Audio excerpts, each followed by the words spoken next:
There are currently 54 legends in Brawlhalla, and only 10 of them come close to being the most powerful legend in all of Brawlhalla.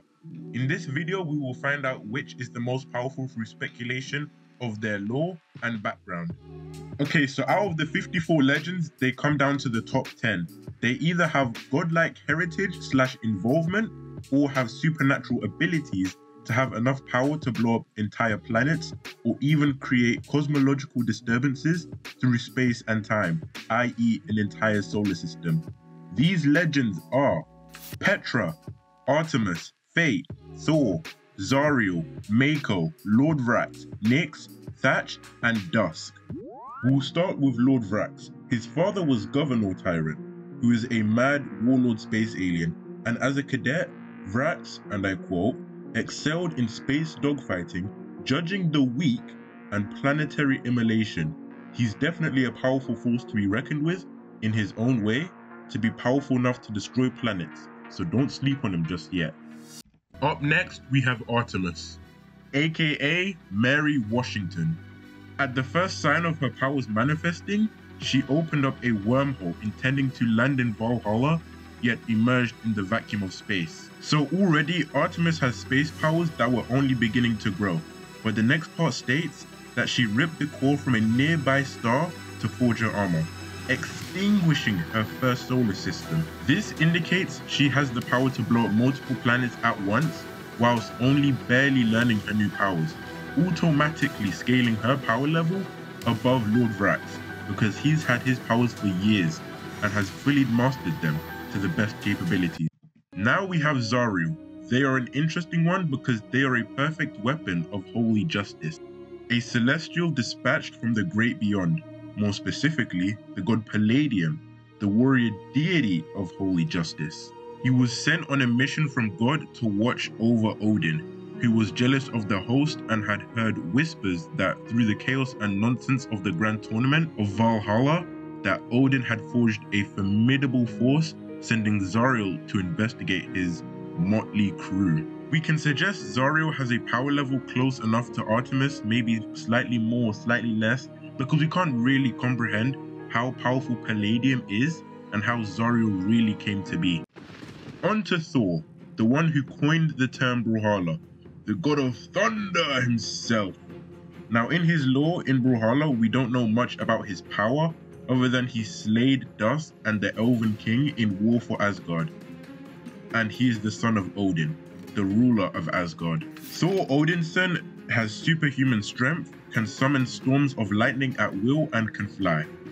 And well, he's also a god. Petra is a mysterious one because it states she was born in Terminus, a place where dystopian prison realm where frighteningly violent and dangerous undesirables are banished to. Yet to her, it's home.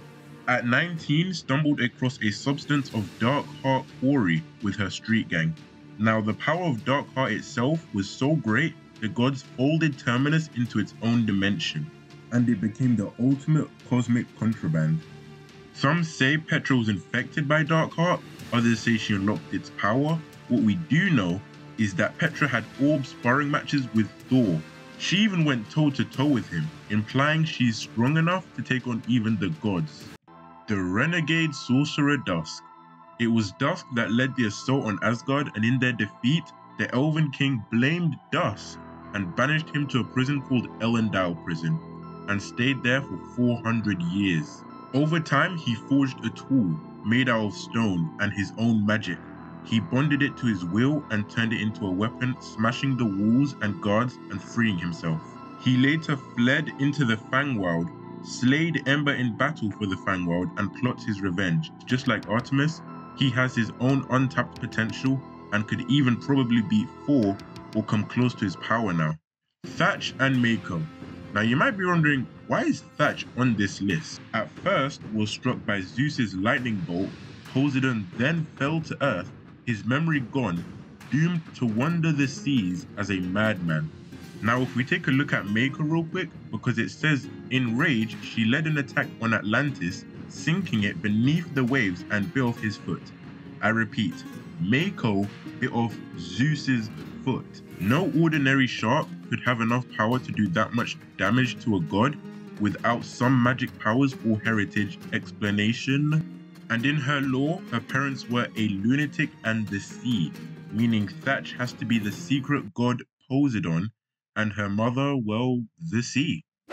Unfortunately, the only thing in Nyx's lore indicating how powerful she is where it states she's the god of death and volcanoes, or at least she serves the god of death and volcanoes, Belzer, and that she also takes the unmovable Titan down to Hades. Finally, we have Fait. I was gonna leave her as an honorable mention, but top 10 has a cooler ring to it. She had the great and terrifying power to command the stars themselves to disclose their most guarded secrets and reveal mortal destiny. When she was young, she would hang out with the stars, who would give her fleeting visions of past, present, and future, and her power only grew. The world soon learned just how powerful even the smallest glimpse of the future could be in battle. So in other words, she's a super psychic, hence the nickname the Star Speaker. Before we get into the rankings, here are the honorable mentions. They are Boldvar, Orion, and Scarlet. Boldvar because he's slain monsters and beasts of types of mountain giants close to what Thor could handle. Orion is only on here because we don't know much in his lore or why Artemis is his arch rival. While Scarlet is an intelligent person in her own right, she somehow managed to beat Thor in a fight, whilst characters like Dusk and Petra either struggled to or evenly matched him. She's an honorable mention because she is still mere human and she did surprise Thor, and yet she knows how to handle herself in a fight with technology means alone. And there we have it, a tier list of the most powerful legends in Brawlhalla in order. I'm curious to see your list of the most powerful legends and how you would rank them down below in the comment section. If you enjoyed, give the video a like and subscribe. And if you're new, I'll catch you next time.